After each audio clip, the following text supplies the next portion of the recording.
Hello and good evening, all. I welcome you all on behalf of Voice of Healthcare to a panel discussion on uniting voices for colorectal cancer awareness, organized by Voice of Healthcare and supported by Merck. March is observed as the National Colorectal Cancer Awareness Month. This to highlight the importance of screening for colorectal cancer as well as to promote healthy lifestyles habit that can decrease a person's risk of developing colorectal cancer. The series aims to raise awareness and provide comprehensive insights to various facets of colorectal cancer.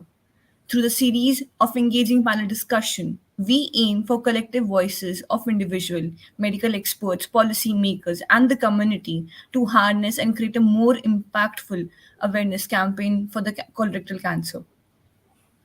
Before proceeding, I would just like to welcome all our esteemed speaker for the day for this panel discussion. Dr. Jyoti Wadhwa, Vice Chairperson and Head of Department of Medical Oncology and Hematology at Paras Healthcare Gurgaon. Welcome, Dr. Jyoti Wadhwa. Thank you. Good evening. Dr. Sumit Goyal, Senior Consultant, Department of Medical Oncology, Rajiv Gandhi Cancer Institute and Research Center, Delhi. Good evening, Dr. Sumit Goyal. Good evening, ma'am. Thank you very much. Dr. K. Madan Gopal, Advisor, Public Health Administration, National Health System, Resource Center, Government of India. Welcome, Dr. K. Madan Gopal. Good evening. So, Dr. Javvid Muzamil, Head of Department Medical Oncology and BMT SHMS Hospital, Srinagar, and Dr. Shyam Aggarwal, Chairman and Director of Department of Oncology, Sir Ganga Hospital, New Delhi, will join us little later. Okay, Dr. Javvid has joined. Welcome, Doctor. Thank you. Yeah. So, welcome to our show, Dr. And Dr. Shyam Aggarwal will join us little later because he has some emergency case. So he will just join us in a minute. Before proceeding, I would just like to express my utmost pleasure and gratitude to be on this platform with the distinguished speakers with them as a moderator for this panel discussion. And before wasting any more time, I would just like to start the discussion and get to know more viewpoints about the colorectal cancer we are celebrating or creating awareness in the month of March. So we all know how cancer affects things, lives, people, and there are many other cancers, including colorectal cancer, about which people does not have much kind of awareness or insights. So proceeding with it, I would just like to start my question from Dr. Jyoti Wadhwa regarding the key signs, like what are the key signs and symptoms of colorectal cancer that the public should be aware of, and how can this knowledge contribute to our early detection? Also, in what ways can public be empowered to recognize and act upon potential colorectal cancer symptoms? Okay. So thank you, Simran. Namaste and good evening. And I must thank Voice of Healthcare for this initiative in the Colorectal Cancer Awareness Month, which is March. So the 6 key signs and symptoms that the public must be aware of and which should alert people to go and seek medical advice include a change in bowel habits, which means that there could either be diarrhea or constipation or alternating diarrhea and constipation lasting for more than just a few days. There could also be presence of blood in the stool or bleeding per rectum.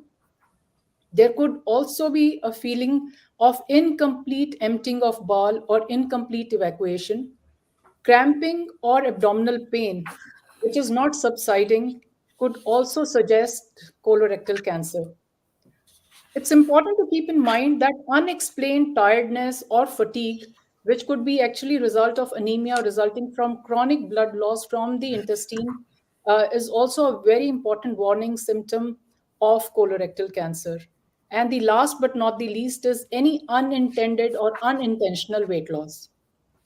Now, the public needs to be aware of all these warning symptoms of colorectal cancer. No one should ignore them, any one of them. Go to a doctor and get yourself checked if you have any of the warning symptoms that I just enumerated.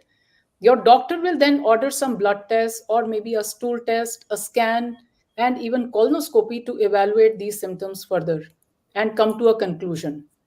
It's important to know, and I want to emphasize this to the public, that people with no family history of cancer can get cancer, and people who are perfectly, having good personal habits, are following excellent dietary habits, have good body weight, do not smoke or drink, and do exercise also, even they can also get cancer, because cancer is multifactorial. So if you have any of these warning symptoms, don't just think that since there's nobody else in the family who has had cancer, or you follow very good lifestyle, so you can't have. Anyone can have cancer, including colorectal cancer. So do not ignore these warning signs and seek medical attention immediately. Thank you, Dr. Jyoti, and you have explained the signs and symptoms very well, very clearly, and how it is not genetics. It doesn't matter if this was in your family or not, but it can be occurred, and how vigilant we have to be there. From Right. moving on from the signs and symptoms, I would just like to know further about the risk factors and prevention, how we can, cure it, or prevent this cancer to happen, and what are the risks associated with. I would just go to Dr. Sumit Goyal regarding. Can you please elaborate on the major risk factors associated with colorectal cancer, and how can individual modify their lifestyle to reduce these risks? Yeah, it's a very important thing, as ma'am said, ki cancer can happen to anyone, whether they have a history of cancer in their family or not, does not matter. So we need to be aware and alert. So we need to know what increases our risk of cancer. So if we put in common terms, the common things which increase the risk, they are like, we can put like modifiable risk factors and not modifiable risk factors. So coming to the modifiable risk factors, the important one is the diet. It's the interplay of diet and exercise. And obesity, being overweight, definitely increases risk of colorectal cancers also, apart from other cancers. Then again, we should limit our alcohol intake. Smoking, again, it increases the risk of colorectal cancers. We should avoid. Again, the important point in today's generation, for today's generation and people, we are seeing so many young people being diagnosed with colorectal cancer. One of the important factor is the lifestyle they live. So diet definitely is very important. High processed meats and foods, definitely they are a sort of risk factor. It is not one risk factor which is important, it is the multiply of the risk factors. Then again, exercise is very important aspect, not only because it prevents and it reduces the risk. Again, there are factors which we cannot modify, but we should be aware. Like age is an independent risk factor. The incidence of colorectal cancers, it increases sharply after 50 years of age. So once we cross 50, we should be aware of the symptoms what ma'am said earlier. Again, non-modifiable risk factors, like if we have a history of cancer in family, again polyps in the cell or in the family, we should be aware that our risk might be little higher as compared to the general population. Again, if we are suffering from certain intestinal disorders like inflammatory bowel diseases like ulcerative colitis or Crohn's disease, these are the diseases of the, so that also increases individual's risk of getting colon cancer. So we should see ourselves where do we stand, and these things help.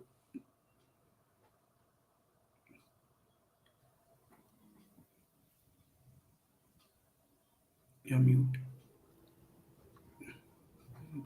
Ma'am, you're Dinesh, mute. we are not You're able to hear. I'm sorry. I'm sorry. Very well said, Dr. Sumit Goyal. And yes, modifiable risk is something which a person can modify according to their lifestyle that can lead them to be a healthy living, whatever they aim for. Similarly, I would go to Dr. Javvid Muzamil. If you would like to elaborate more about the risk factors associated with, and how a person can modify their lifestyle to reduce this risk, along with the community based initiatives, how they play a role in preventing colorectal cancer, and how does these initiatives support it? Yeah, thank you very much. My camera is not working, so sorry for that. No problem. As Dr. Sumit already elaborated, the what are the risk factors that are associated with colorectal cancer, provided maybe other cancers as well. So one of the important thing, as he enumerated, is the sedentary lifestyle, inactivity, physical inactivity. So we can engage the people or general population who are at general risk for the colorectal cancer, or patients or people who are at increased risk of the colorectal cancer, into high physical activities. Like they have to go for at least 35 to 40 minutes brisk walk every day. That is also important for cardiovascular health as well, not for this cancer only. So you can involve them occupationally, recreationally, or you can involve them that to minimize use of transport, which is most of the time as we use to go to the market just for 1 or 2 kilometers, and use our cars, whatever the way of means of transport we use.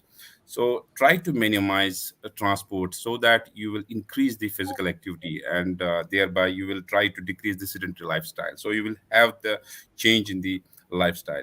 And second, again, he said that about the food intake, that we see that use of more and more vegetables, and more green leafy vegetables and fruits, fresh fruits, and try to avoid as much as possible red meat, and try to avoid as much as possible alcohol, and try to avoid as much as possible smoking. So smoking cessation programs, not only for the lung cancer, which we advocate most of the time. So smoking is associated with so many cancers. So one of the cancer increased risk is for the colorectal cancer.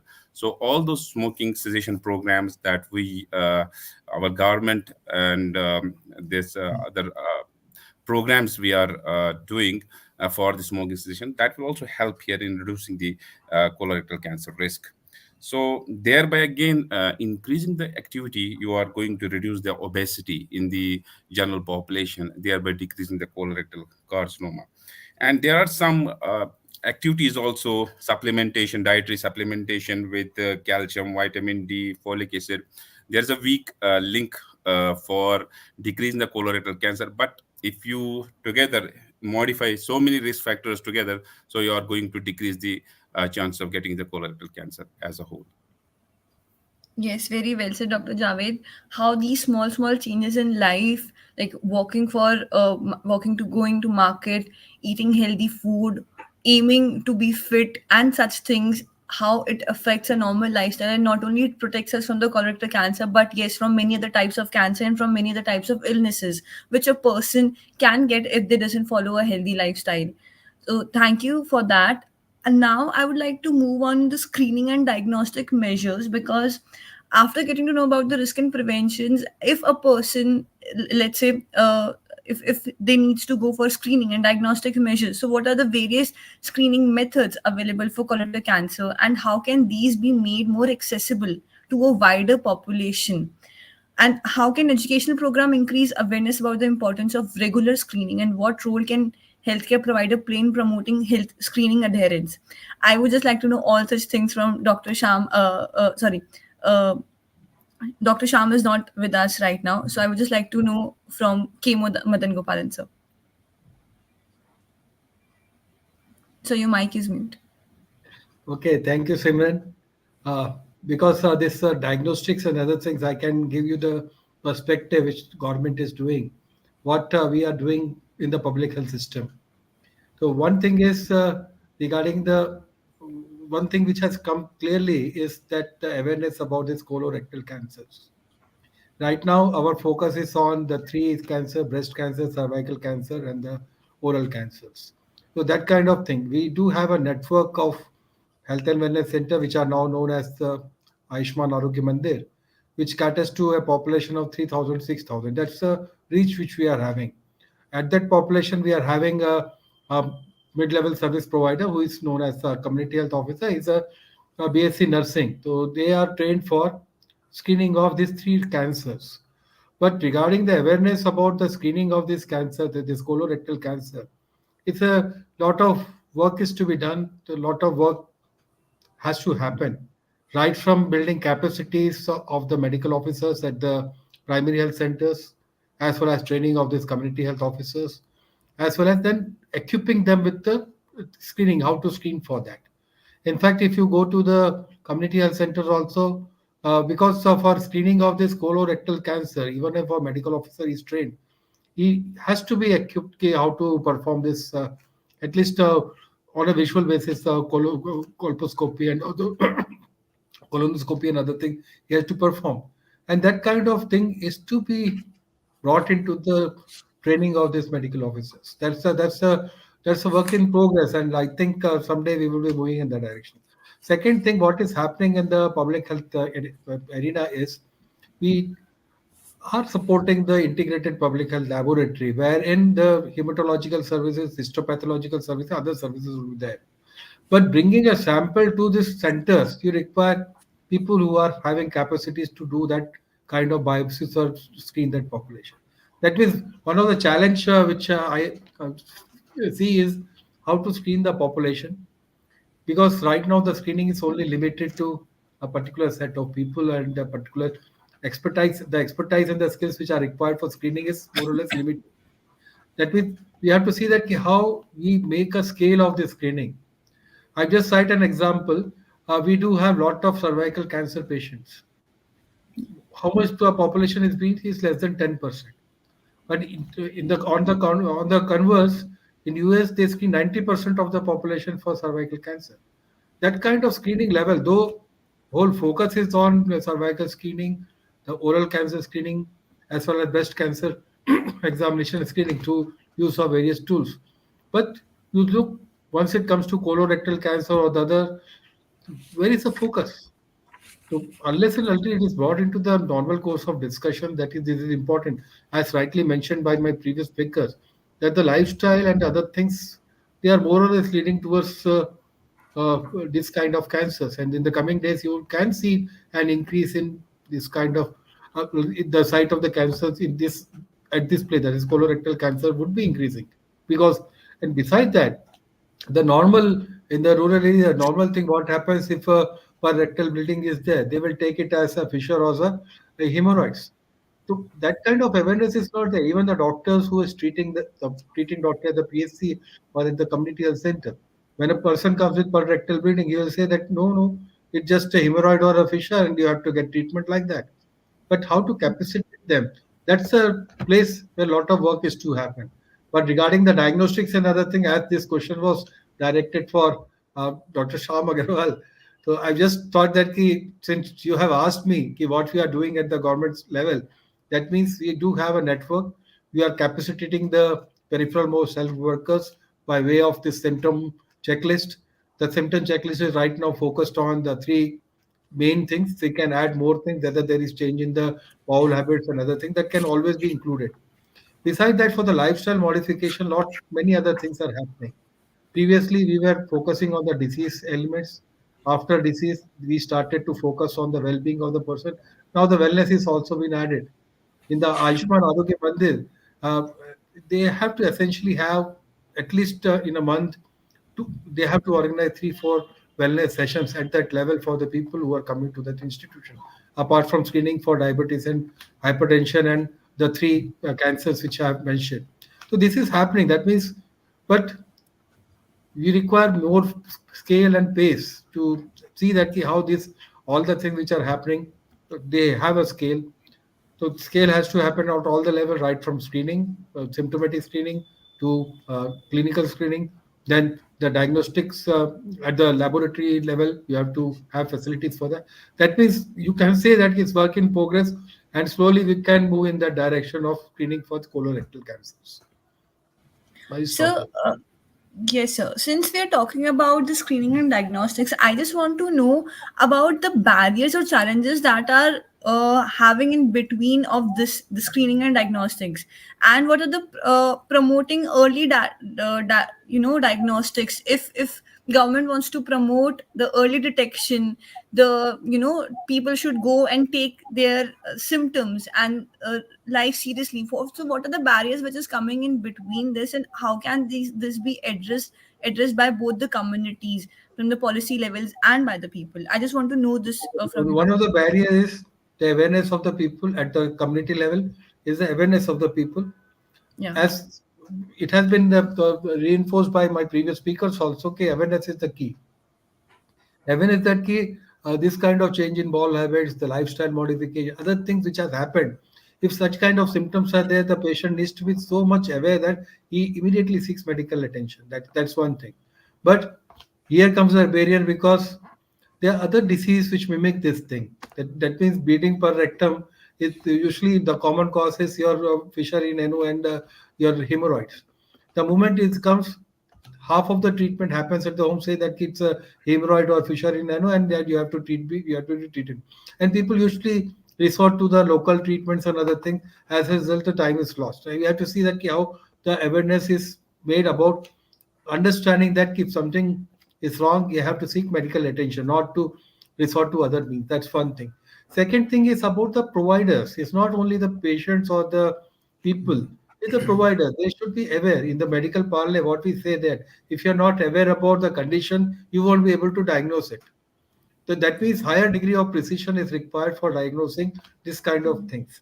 The common element you see that hypothyroidism very common, but unless the physician or the treating person is very aware about that condition, he will definitely miss that thing, and most of the time it misses. And similarly, with case of colorectal cancer, this kind of thing.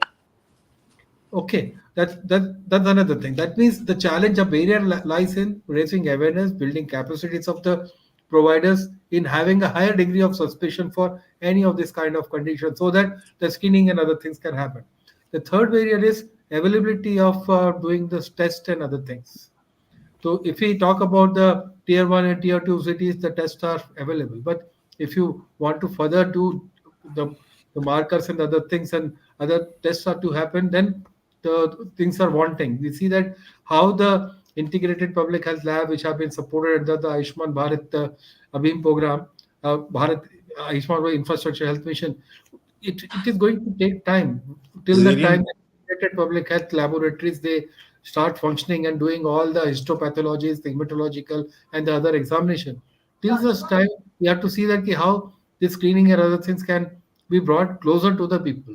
So that means from the policy level, we are trying to bring these facilities nearer to this, but the major challenge lies in building awareness as well as bringing people for screening, building capacities of the doctors, so that the screening and early detection can happen earlier, so that the detection of the thing which can lead to a continuum of care that can be ensured.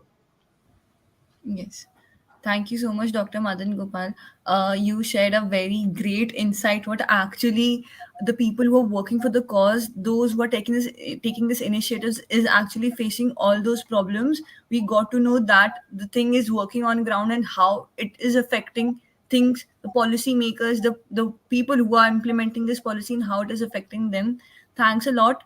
Meanwhile, Dr. Shyam Aggarwal has also joined us. Welcome, Dr. Shyam. He's the chairman. I'll just give a quick introduction about him. Dr. Shyam Aggarwal is the chairman director of Department of Oncology, Sir Gangaram Hospital, New Delhi. Welcome, sir.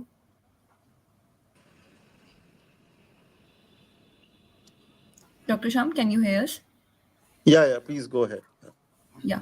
So as of now, till date, so I just like to give a brief about we discussed regarding the signs and symptoms, risk prevention, importance of detection and screening. Moving on, I would just like to go on and understand much more about the treatment options and supports available for colorectal cancer.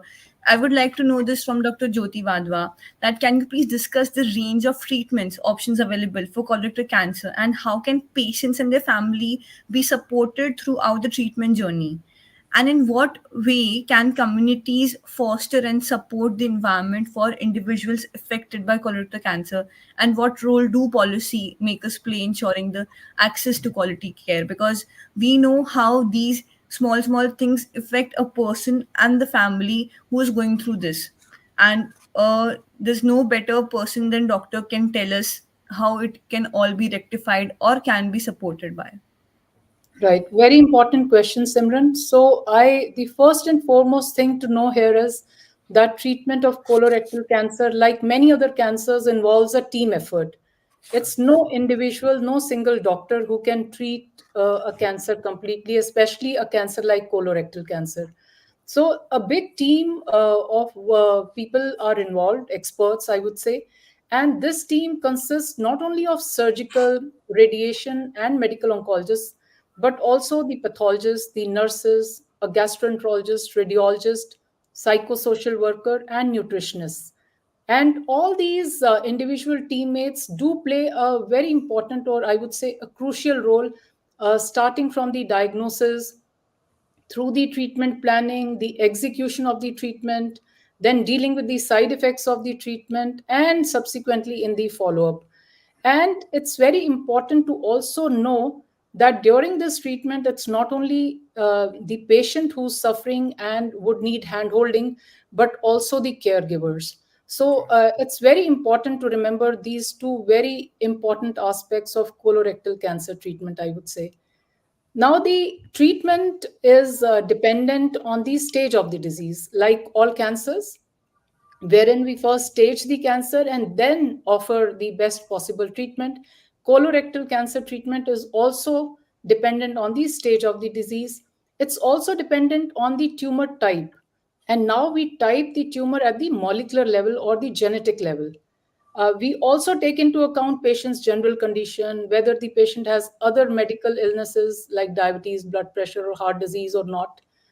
Now, in early stages, the treatment aims to cure a patient, and therefore it involves multimodality treatment, which includes surgery, chemotherapy, and radiation.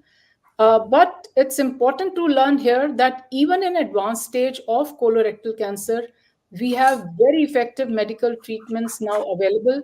And these medical treatments include not only chemotherapy, but also targeted therapies and immunotherapy. And all these advancements in treatment of colorectal cancer, I would say, have led to an increase in the lifespan of patients suffering from this cancer, and patients are living much better quality of life as well. Another important thing to emphasize here is that we often, especially say those in whom the colorectal cancer has spread to the liver, there are liver directed therapies also which are very effective in adding years to life. Now, coming to the last part of your question, there are various patient support groups who can provide that much needed hand holding which is required by the patients as well as the caregivers, as I mentioned. For the policymakers, it's important to be reminded and to re-emphasize that sometimes the cost of these treatments is a big deterrent, and the policymakers definitely can make efforts to make healthcare more accessible and affordable, I would say, for many of these patients who are suffering from this disease. So something at the policymaker level itself could take care of some of these very important issues, so that more and more patients can benefit from these advancements in colorectal cancer treatment. Yes, Dr. Jyoti, very well said that this needs to be more accessible so that more and more patients can come and, go and opt for this kind of treatment, because healthcare needs to be accessible, and you doctors together, we are working together to make this happen. So I would just like to know more about this from Dr. Sumit Goyal, with the same thing, the regarding treatment options and support. Like, what are your views? What do you think the range of treatments option available, and how patients and their family can be supported through the treatment journey? I would just like to know your views also, Dr. Sumit. Yeah. What Dr. Jyoti has said very rightly, it is the treatment. There are options available. Ma'am has highlighted all the important points. But what I would like to add on to ma'am is we need to remember, as soon as the diagnosis of cancer is made, the family in a way is shattered. They are in dilemma. They are not medical people. They are common lay people. So again, if we look beyond metros, beyond like in our rural suburban areas, so it is still considered a bad disease, and it is a bad disease. There is no doubt about it. And various thoughts goes to the patient and family's mind. What will happen to me? What will happen to my future? What will happen to my children? What will happen to their education, to my spouse, and so on and so forth. So again,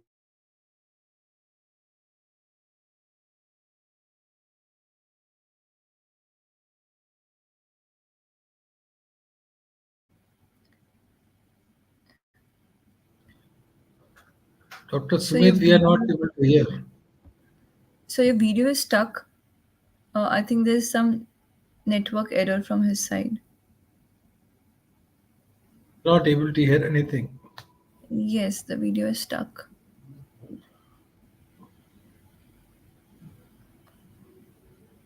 So we can catch up with his thoughts a little later once his Yeah. network is available. Am I there? Yes, sir. So you're there. Your Okay. video was stuck. Yeah. Okay. Yeah. So again, not only individualizing the patient according to the disease, it is important to see and as madam said, we need to hold their hands throughout the journey, and journey is a long one.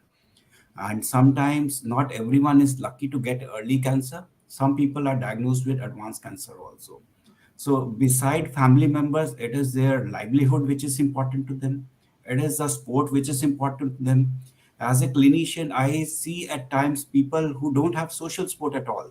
So we need to like create awareness among us the family, among us our neighbors. We need to create social groups. We need to have self help groups which should be there to help us in the need.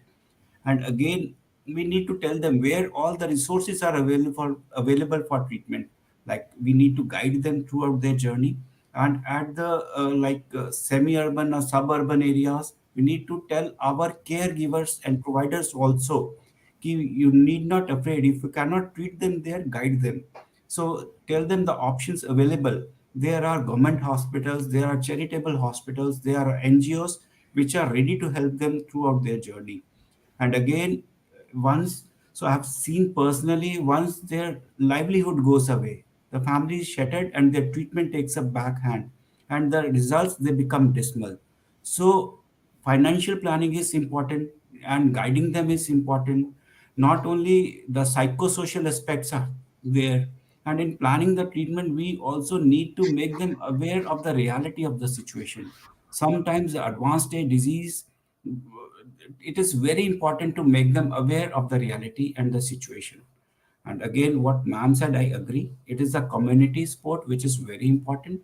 It is our family members, neighbors, and other groups which are important throughout the journey of the disease.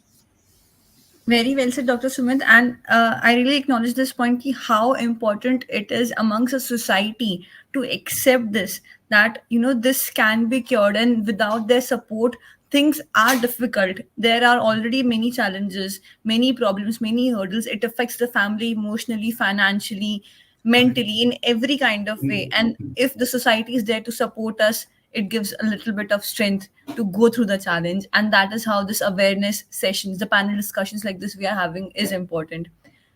Moving on to the next question from Mr. Javvid Muzamil, that regarding the lifestyle and diet, how does the lifestyle, including factors like diet and physical activity, contribute to colorectal cancer risk, and what strategies can be employed to promote healthier habits in the community? What is your point about that? I think, Simran, we have already discussed at this point that once we were talking about the risk factors and primary prevention. Basically, we are discussing the primary prevention. Once there are no risk factors in the patient, in any population, any individual, how to prevent the development of those cancers, not only the colorectal cancer, other cancers also. So, as I said earlier, also physical activity is very important, not for the colorectal cancer, for other diseases. And you have to guide the people for occupational physical activity, recreational physical activity, as I said, transportational physical activity. So limit as much as possible the transports. Wherever you want to go, try to catch up for 2 to 3 kilometers per day. So similarly, as I said earlier also, that food, uh, try to take fresh vegetables, fresh fruits, and limit alcohol consumption, stop smoking at all, and this limit to red meat consumption and processed meat consumption. So try to decrease, try to avoid to get these obese, and those who are have already obesity, try to increase the physical activity so that they can lower their weight and decrease the chance of getting these malignancies, not only the colorectal cancer. And so these are the ways that awareness regarding these diseases, that you have to have an important is you have to have a good physical activity. You have to hydrate yourself. You have to take the food which is important for your body development, which will decrease the chance of getting the other malignancies. Avoid the smoking, and use smoking cessation programs in order to decrease the risk of such malignancies. So these will be the same for all other malignancies as well, and for other non-malignant causes as well. Yes, Dr. Javed, you just explained this as to that how important is a healthy lifestyle is and how we can lead a healthy lifestyle. But if I have to ask a question related to this only, all these things, avoid smoking, have healthy diet, regular physical exercise, keep yourself hydrated, and such healthy habits, if we actually have to implement through an educational campaign, the initiative has to be taken to be implemented and to inform the public about this and how it is important. So what kind of initiatives can be taken from the policymakers to make them aware, to realize that how healthy lifestyle is important and how it can affect your life? So how can we make that happen? So this can be made happen just as we are doing this program. So it's one of the awareness programs. So through media, print media, electronic media, through local forums, through community health centers, through primary health care centers, and through ASHA workers. So awareness, the grassroots worker. Awareness of the grassroots worker, which will aware the rest of the population. So it's not the doctor cannot go everywhere. It's not possible. So that too, oncologists, very few oncologists in the country, so they can't go everywhere. So you have to get awareness to these ASHA workers, these community health workers, so that they will aware rest of the people. Dr. Smith want to say something. Yes, If I yes, have the Dr. Zahid. permission to say. Yes, sir. Yes, sir. So just to add on to what Dr. Javed said, he very rightly said ki it is very important. So what I want to add is to catch them young and early. So it is the schools where we can catch them early, especially about educating them about the food habits, inculcating in them about the importance of healthy diet. And we do talk about this, but at our homes, we feel it is very difficult to control our children about the food, and you all know what all is available and what not. But in to inculcate in their mind at a very young stage, like if we talk about them and if possible to incorporate into their curriculum about the health, it is important to put them into their mind. Very well said. And how to catch it early is the key point, where if we can make these habits at an early stage to make them realize the value of an healthy lifestyle, healthy food, that is the point where we can start avoiding all such Correct. bad health habits which can lead them to to get any kind of problem, disease, illness in their life. I believe all the doctors present here would agree to this point, that catching the youth or people at early age is one of the initiative or way to stop this. Yes.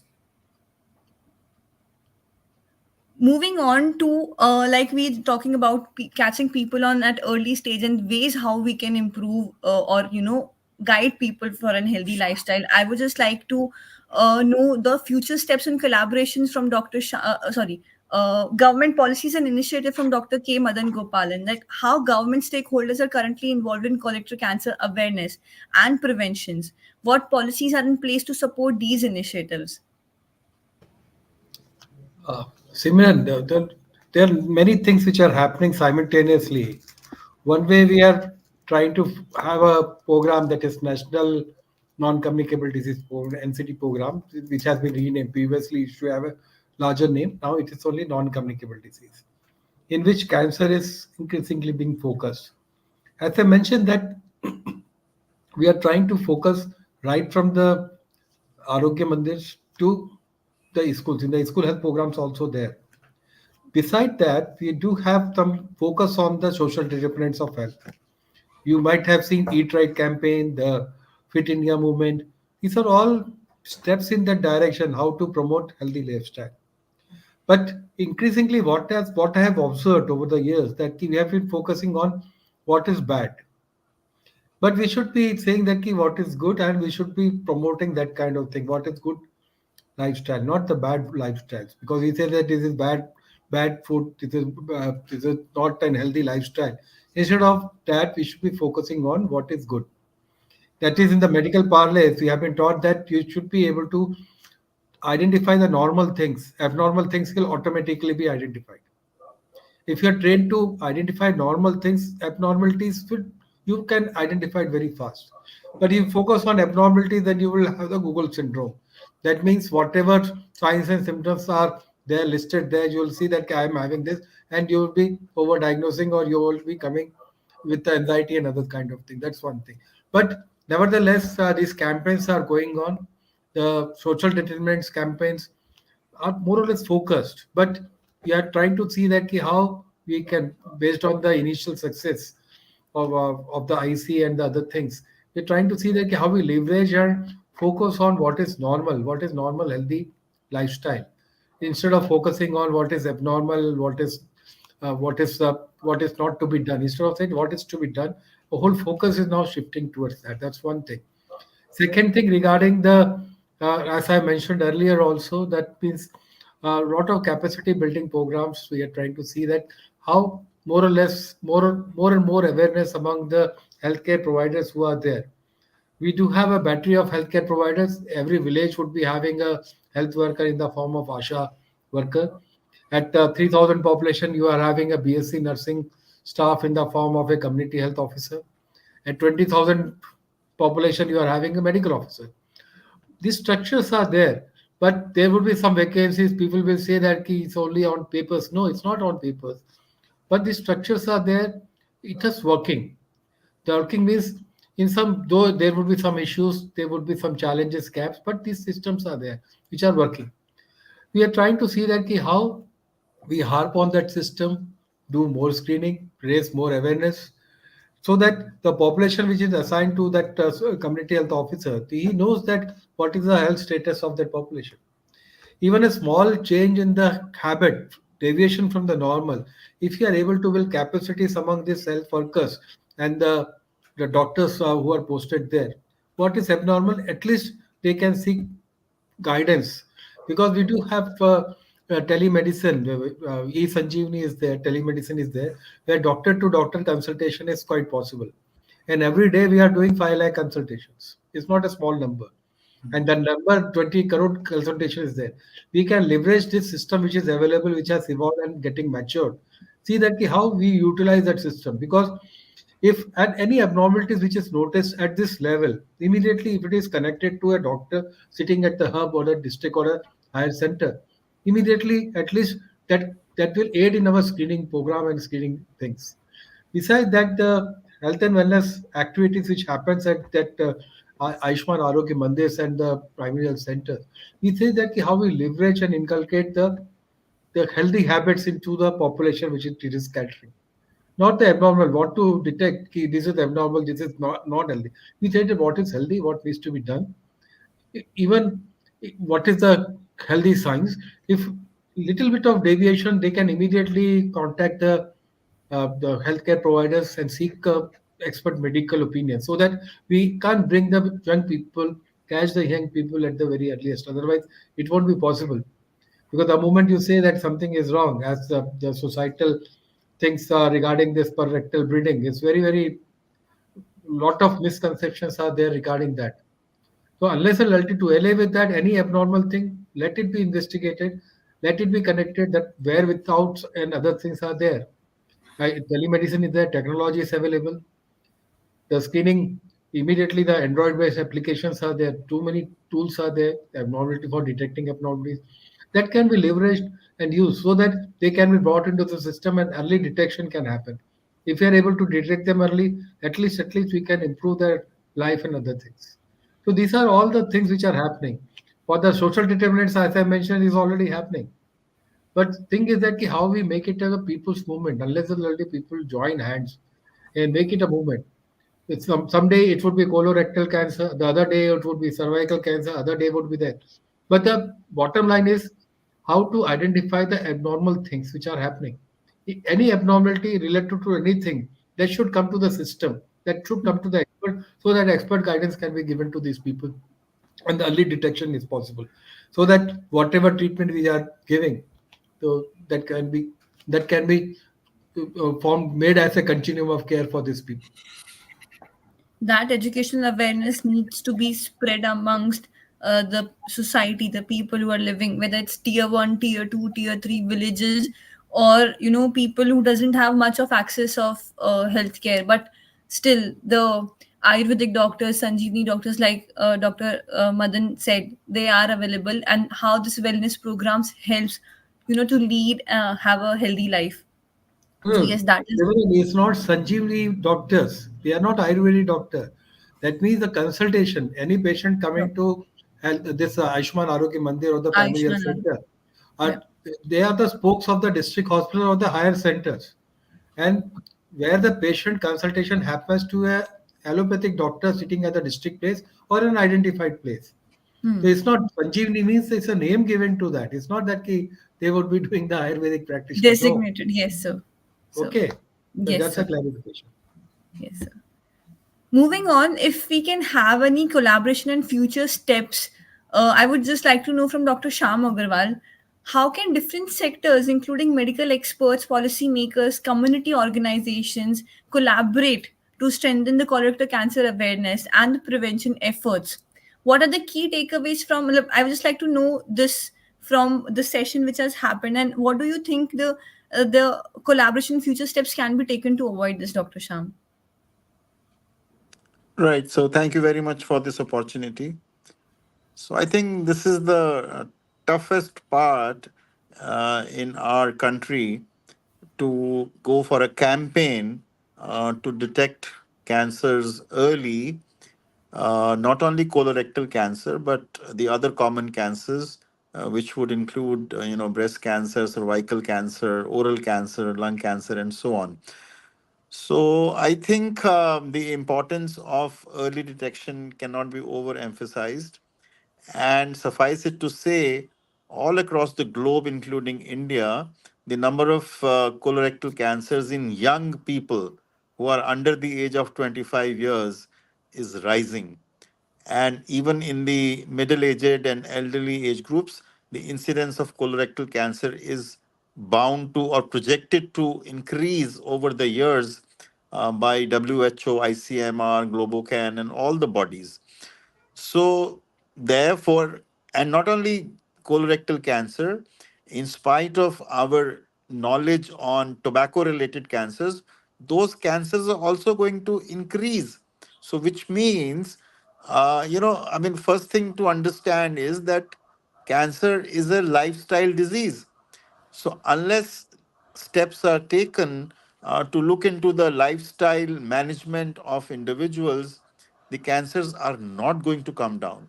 And as was being mentioned by previous speakers, obesity, alcohol, tobacco usage, lack of exercise, you know, I mean, these are to be incorporated in our day to day lives. How does one do it?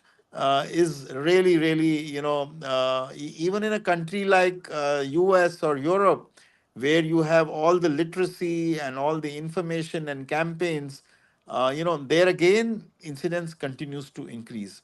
So it's a huge, huge challenge as to how to bring down the curve, which has not happened over the years for all the cancers, including colorectal cancer. So, in order for us to, modify the lifestyle of individuals, whether they are in the school or in the college or at a workplace, it's a very, very tough task when it comes to colorectal cancer because the predisposing factors are, for example, obesity, your food habits, your exercising habits, and so on. It's not easy. I mean, whatever you say, whether the government does it or NGO does it or ASHA worker does it, so it's not happening across the globe. So I don't know. I mean, how to change those kind of habits so as to bring down the curve for not only colorectal cancer but also for cancers which are preventable, like oral cancer or lung cancer, where tobacco is known as the cause. So it's a huge task, and whenever there is a huge task, the policymakers, the will of the government does come into play, because a lot of money needs to be spent on these campaigns, which have to be driven not only in the metropolitan cities, but also in tier two, tier three, and rural areas. So I really don't know how to do it. I mean, the immediate step could be, for example, for colorectal cancer. I mean, how many people are doing fecal occult blood testing after the age of 45, 50 years? So I'm sure it's less than 1% or less than 5%. So it's a recommendation laid down by various bodies across the world. How many people are doing it?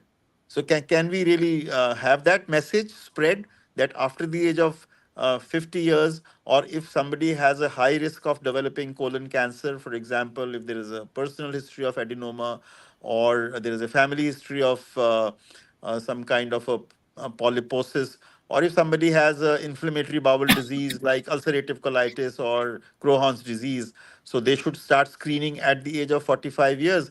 And not only that, the recommendation is also to look at sigmoidoscopy or colonoscopy, once in 10 years after the age of 50 years. So who does it? So where is the, I mean, what happens to this guideline? Who's going to implement? So I think we are into a very tough kind of a zone when it comes to colorectal cancer. Although we have a clear understanding of the etiology, and it being a clear-cut lifestyle disease, because as the habits are changing and we are becoming, richer, our habits are, mimicking the Western lifestyle, and therefore the incidence is rising. But when it comes to the treatment, as was discussed, yes, the Indian pharma is trying to help patients by bringing in generics and the biosimilars, which are cheaper.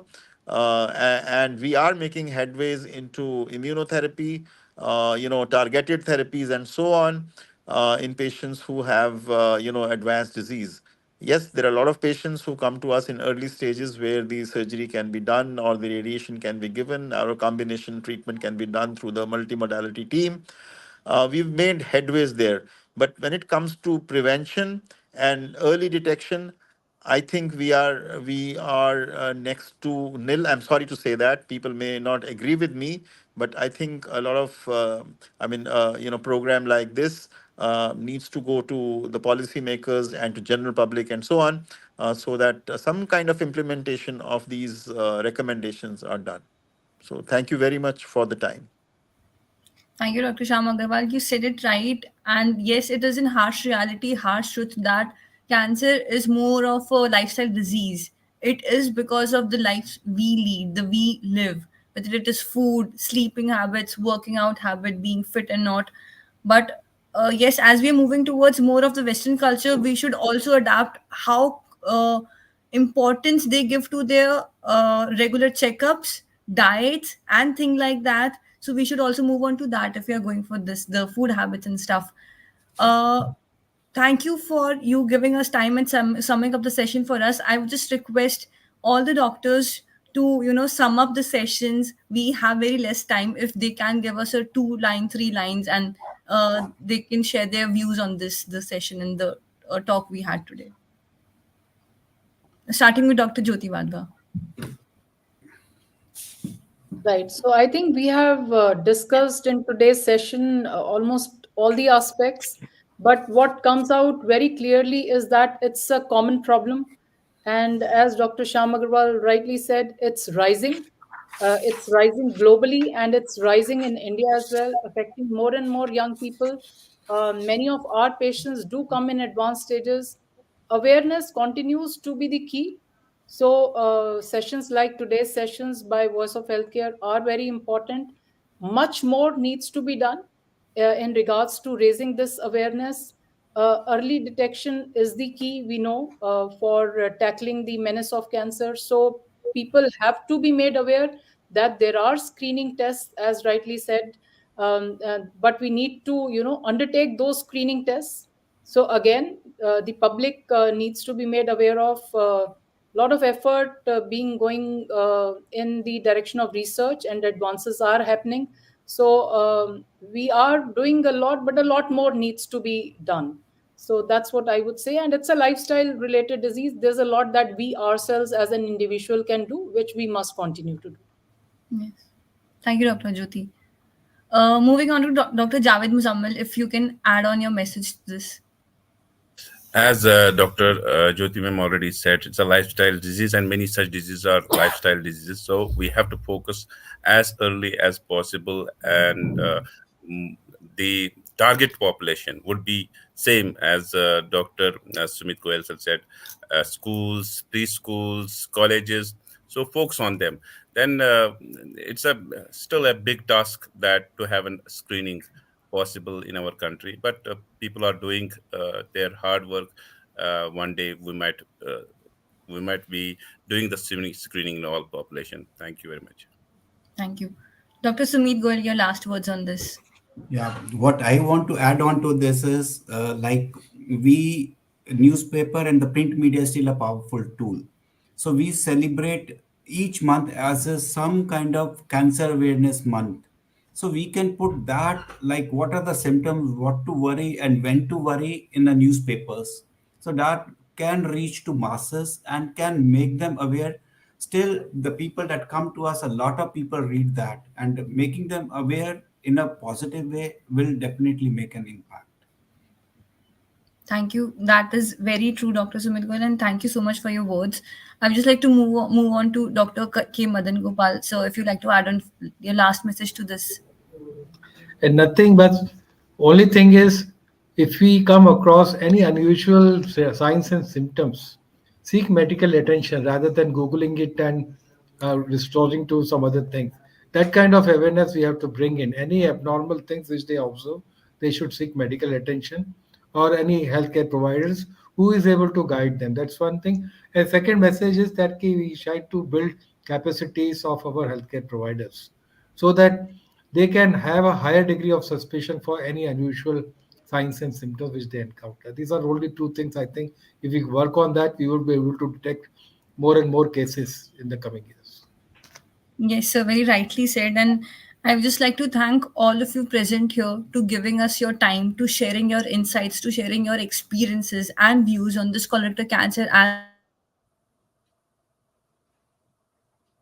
the and how important it is. We all got to know, we all have that awareness, and we have spread that awareness through this panel discussion. Thank you so much. And like Dr. Jyoti Wadhwa said, we have that responsibility over our shoulders that these kind of more awareness panel discussions or campaigns needs to be done. It is the requirement of the time, and more needs to be done. That is it, I would just say. And thank you all for giving us your time and being with us, being coming up to the Voice of Healthcare platform to making this panel discussion happen and successfully happen. Thank you so much. Thank you very much. Thanks a Thank lot. you.